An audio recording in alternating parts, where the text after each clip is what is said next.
Suruhanjaya Pencegahan Rasuah Malaysia SPRM membuka kertas siasatan membabitkan bekas menteri berhubung kes dakwaan salah guna kuasa dan rasuah sewaktu berkhidmat di sebuah kementerian yang berlaku hampir 10 tahun lalu. Ketua Pusuruhanjaya Tan Sri Azam Baki berkata beberapa individu akan dipanggil untuk membantu siasatan.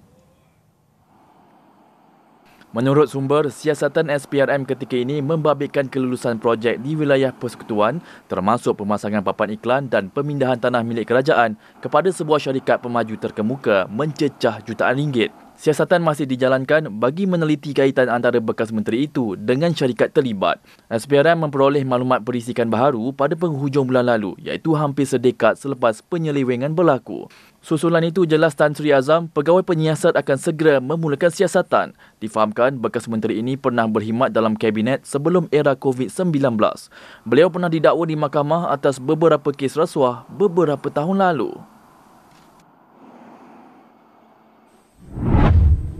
Siasatan dibuka melihat balik tentang isu penjualan tanah itu kerana dikatakan ada unsur-unsur yang mencurigakan hubungan penjualan tanah itu yang merugikan kerajaan.